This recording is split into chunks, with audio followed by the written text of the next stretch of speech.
ఉంది. డెవలప్మెంట్ వైపుగా చూసుకుంటే కంపెనీలు రావాలంటే మాకు హామీ ఇవ్వాలంటున్నారు. మరి సంక్షేమం తీసుకున్న వాళ్ళు ఎదురు చూస్తున్నారు కదా, వాళ్ళే కదా ఎక్కువ శాతం డబుల్ బడ్జెట్లు పెడితేనే కదా వేసారు. ఇప్పుడు కూటమి ప్రభుత్వాన్ని కోరుకున్నది సంక్షేమ పథకాలు ముందు ప్రభుత్వం ఇచ్చిన దానికంటే ఎక్కువ ఇస్తారని కోరుకున్నారు. కానీ గత ప్రభుత్వంతో పోలిస్తే ఈ ప్రభుత్వం 7 నెలలు 8 నెలలు గడిచిపోతున్నప్పటికీ అసలు ఇంతవరకు ఇంకేమీ లేదన్న, ఇంకా మొదలు కూడా లేదు. గడిచిన ప్రభుత్వం కరోనా లాంటి పెద్ద పెద్ద విపత్తులు ఎదురైనప్పటికీ, చాలా విపత్తులు ఎదుర్కొని ప్రజలకి ఏదైతే హామీ ఇచ్చారో అది సమర్థవంతంగా చేశారు. చక్కగా ప్రతి వాళ్ళకి స్కూల్ పిల్లలకి 2 కన్నారు, కానీ బడ్జెట్ పరంగా చూస్తే ఒకరికన్నా ఇచ్చారు. కానీ వీళ్ళు ముగ్గురికి ఇస్తున్నారు. ఎంతమంది పిల్లలు ఉంటే అంతమంది పిల్లలు ఇస్తారు. నాకు 3 పిల్లలు ఉన్నారన్న, నాకు 3 పిల్లలు ఉన్నారు. నేను నిరుద్యోగిని, నా భార్య నిరుద్యోగ వృత్తి 3000 ఇస్తా అన్నారు. ఇంకా లేదు.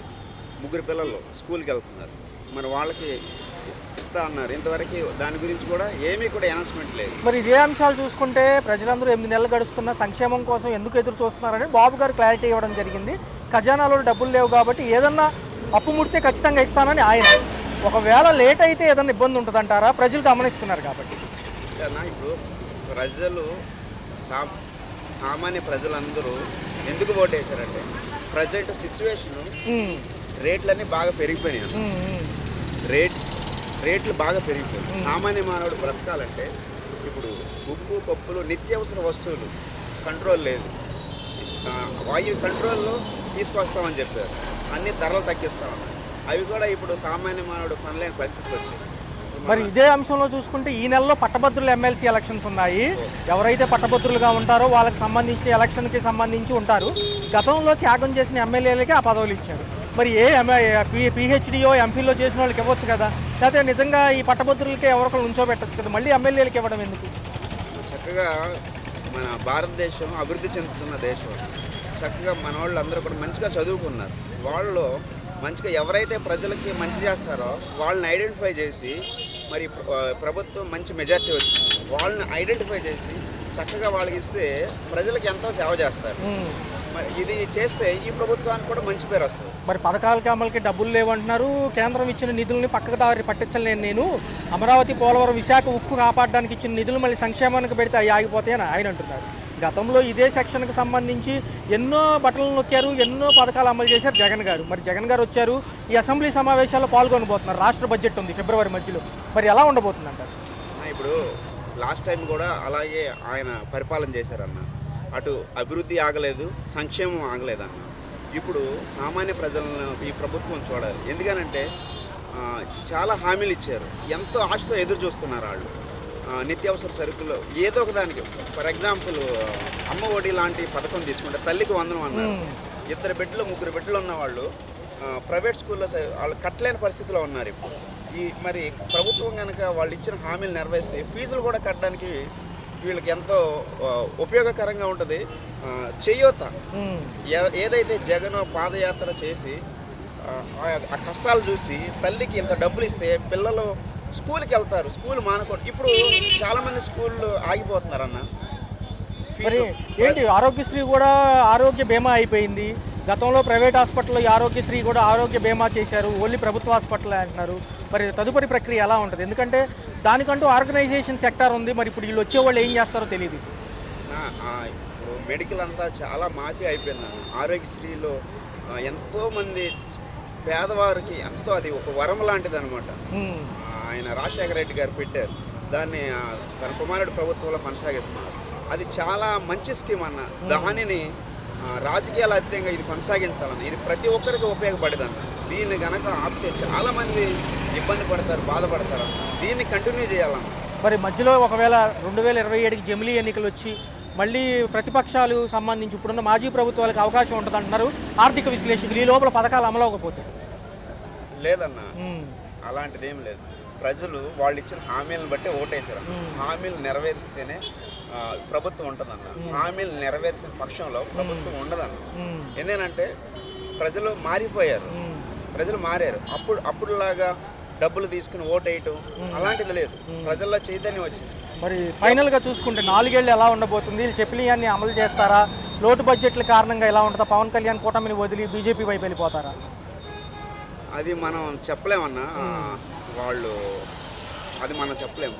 కానీ వాళ్ళు ఇచ్చిన హామీలు చేయాలన్నా, వాళ్ళు ఇచ్చిన హామీలు చేయకపోతే వాళ్ళు బీజేపీకి వెళ్ళినా కాంగ్రెస్లోకి వెళ్ళినా ఎటు వెళ్ళినా సరే ఉపయోగం లేదన్న. మరి ఆయన ప్రశ్నిస్తా అన్నాడు, మరి హామీలు ప్రశ్నించాలి. సామాన్య మానవుడి పక్షాన్ని నిలబడి ప్రశ్నించాలి. ఎన్నో ఎన్నో ఉన్నాయన్న. సామాన్య మానవుడికి న్యాయం చేయమనండి, ఓకే, విద్య ఇవ్వమనండి, ఆరోగ్యం ఇవ్వమనండి. సరే, 8 నెలల పాలనలో కూడా అమరావతి, పోలవరం, విశాఖ ఉక్కుకు నిధులు తీసుకొచ్చారు కాబట్టి సంక్షేమం తర్వాత ఇస్తామంటున్నారు. ఈ డబ్బులు అటు మళ్లించలేమంటున్నారు. ఎలా ఉంటుంది అంటారు ఆ అంశం? అసలు ఏముండదండి, ఏమి ఉండదు, ఏమి చేయలేదు. వీళ్ళు అబద్ధాలు చెప్పి అధికారంలోకి వచ్చారండి. అన్ని పథకాలు ఇచ్చేస్తామన్నారు.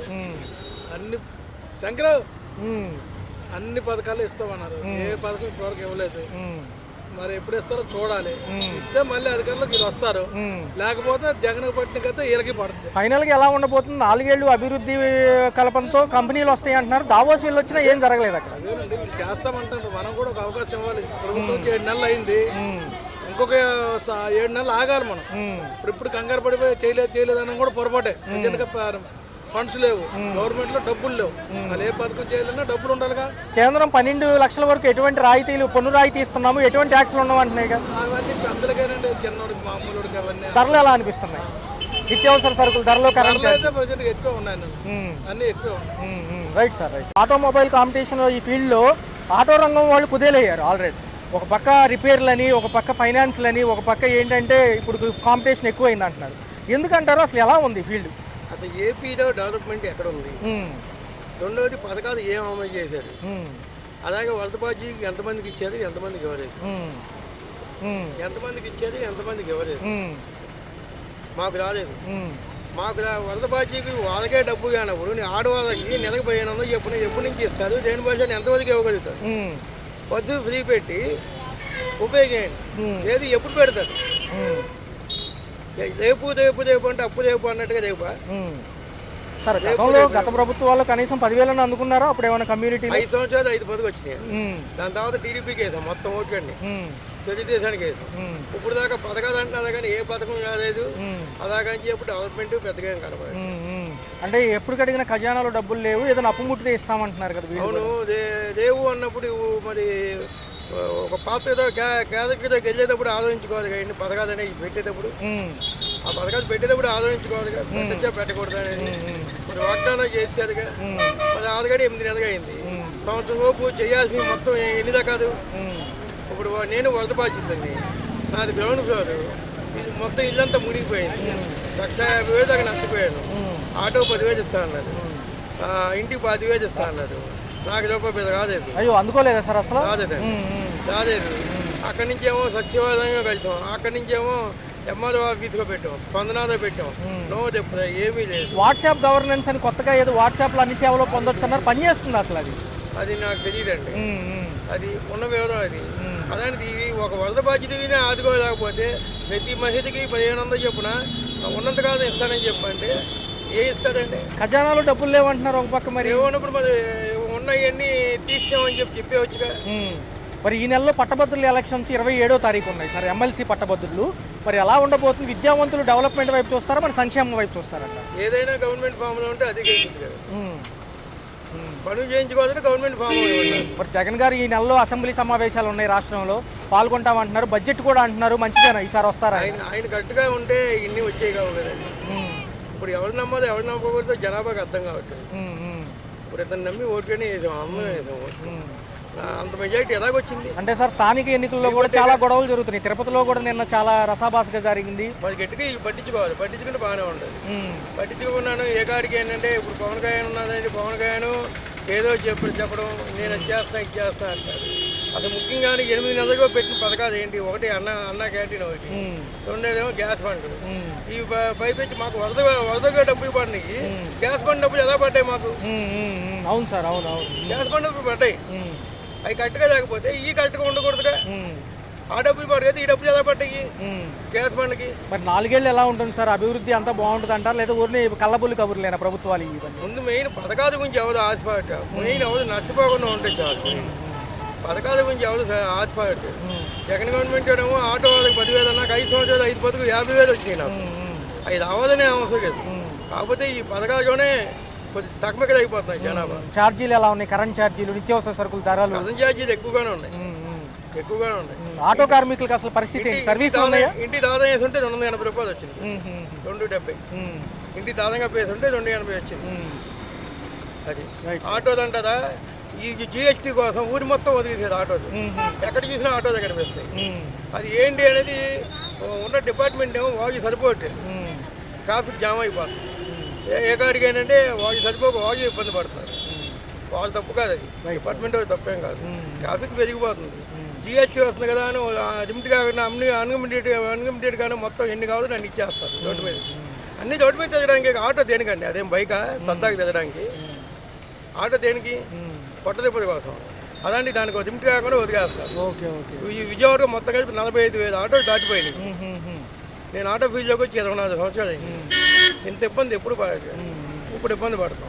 కుటుంబ పోషణ ఎలా ఉంది సార్? మరి ఇంత కాంపిటీషన్లో నడపాలంటే ఇబ్బందే కదా. కాంపిటీషన్లో నడపాలంటే ఆటో రోడ్డు మీద ఆపకూడదు.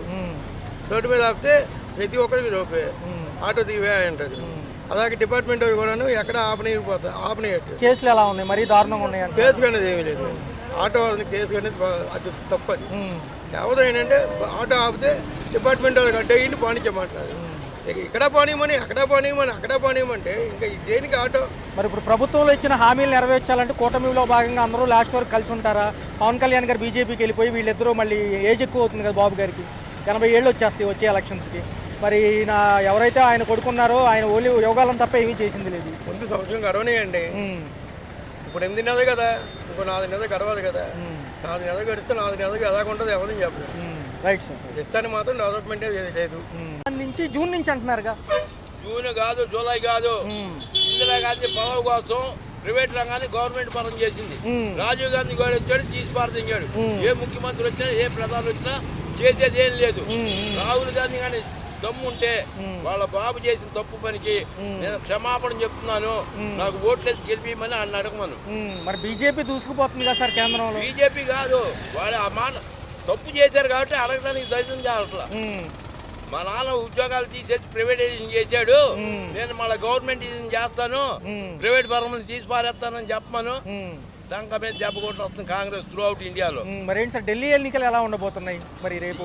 ఢిల్లీ ఎన్నికలు ఏముంది, ఎవడు రూపాయి ఇచ్చేవాడు, నువ్వు ఓటు ఇచ్చేవాడు ఉచితం ఎవడు అడిగాలయా నిన్ను? ఉచితం ఎవడు అడిగాడు? జిఎస్టీ పిఎస్టీ అని తీసుకుంటున్నావు. కిలో ఉప్పు ఎంత ఉంది? సాల్ట్ 30 రూపాయలు ఉంది. రూపాయికి బియ్యం ఎవడు అడిగాడు నిన్ను? పండించిన పంటకి రైతుకి గిట్టుబాటు లేదు, దళారులను తీసిపారదాం మనం. మరి ఆంధ్రాలో పట్టభద్రుల ఎలక్షన్స్ ఫిబ్రవరిలో ఉన్నాయి కదా సార్, ఎలా ఉంటది అంటారు? ఏముంది, పట్టభద్రుల్లో రూపాయి ఇచ్చాడు పట్టభద్రుడు. అది ఎంఏ పిహెచ్డీ లేచి గోల్డ్ మెడల్ తెచ్చుకున్న వాళ్ళని పిలిచి వాళ్ళకి ఇమ్మను సీట్లు. డబ్బులు అడిగేందుకు? అంటే గతంలో త్యాగం చేసిన వాళ్ళకే సీట్లు అంటే ఏం త్యాగం చేశారా వీళ్ళు? దోసు తినే నా కొడుకులకి ఇచ్చారు. ఈ కాలగట్టు 3 వరుసలు పాకలు ఉండేవి, తీసేసి గవర్నమెంట్ అతులకు ఇచ్చుకు దిగుతుంది. ఎవడు రూపాయి ఇస్తే వాడికి కాంట్రాక్ట్ కమిషన్. పథకాల అమలుకి డబ్బులు లేవంటుంది ప్రభుత్వం. పథకాల అమలుకి డబ్బులు లేవంటుంది. అవును, ఎందుకంటే వాళ్ళు దోచి దిగుతుంటే ఇంకెక్కడ ఉంటాయి? నువ్వు ఓటు ఎండ బోధాలేసినప్పుడు తెలుసు కదా ఓటు పలానా వాడని. వాడికి డబ్బులు ఇచ్చి కొనాల్సిన పని ఏముంది? ఎలక్షన్స్ లో ఎన్నో చెబుతాం, అన్ని చేయలేమంటున్నారు కదా వీళ్ళే. మళ్ళీ ఆ మాటలు నువ్వు అడగటం నేను చెప్పడం కాదు. నీకు కొద్దిగా దమ్ముంటే నేను చెప్పింది చెప్పు. చంద్రబాబు నాయుడిని జగన్ గారిని ముందు కూర్చోబెట్టు, నేను మాట్లాడతా వాయిస్, అప్పుడు మాట్లాడు. ఒక గ్యాస్ సిలిండర్లో ఒక పెన్షన్ పథకం అమలైంది, మిగతాది అమలు చేయాలంటే డబ్బులు లేవంటున్నారు. మరి ఏంటి పరిస్థితి? చేస్తారండి, వాళ్ళకు ఒకదాని మీద ఒకటి వచ్చి పడుతుంది కదా. ఇప్పుడు వరదలు వచ్చినాయి, ఎంత ఖర్చు అయింది మనకు తెలుసు కదా. ఏదో తెలియని వాళ్ళు తెలియనట్లుగా చెప్తుంటారు. బాగుంది, ప్రభుత్వం బ్రహ్మాండంగా ఉంది. యాస్టీస్గా మనకి పొద్దున్నే 1వ తారీఖు కానీ 31 అందుతున్నాయి పెన్షన్లు. అందుతున్నాయి. లేకపోతే అది సెలవు వస్తే ఆదివారం 29నే ఇస్తున్నారు, 30నే ఇస్తున్నారు. ధరలు ఎలా అనిపిస్తున్నాయి మీకు? నిత్యావసర సరుకులు ధరలు గతంలో పెరిగినాయి అంటున్నారు, ఇప్పుడు పర్లేదా? ఇప్పుడేం పర్లేదు, అయ్యే స్టాండర్డ్ ఉంది. నూనె ఒకటి పెరిగింది. అప్పుడు 200 ఉంది కందిపప్పు, అంతకంటే ఎంత. అప్పుడు చంద్రబాబు ఉన్నప్పుడు 70-80 ఉండేది కందిపప్పు. అది పెంచుకొచ్చి 180, 200 అట్లాగా చేశారు. ఇప్పుడు మాకేమో కార్డు మీద ఇస్తున్నారు కందిపప్పు, బాగుంటుంది. మరి ఉగాది నుంచి ఒకవేళ ఉచిత బస్సు పెడితే మహిళలకు మంచిదేనా? ఇస్తామంటున్నారు ప్రయాణం. మంచిదే, వెళ్ళగలిగిన వాళ్ళు వెళ్తారండి, మంచిదే.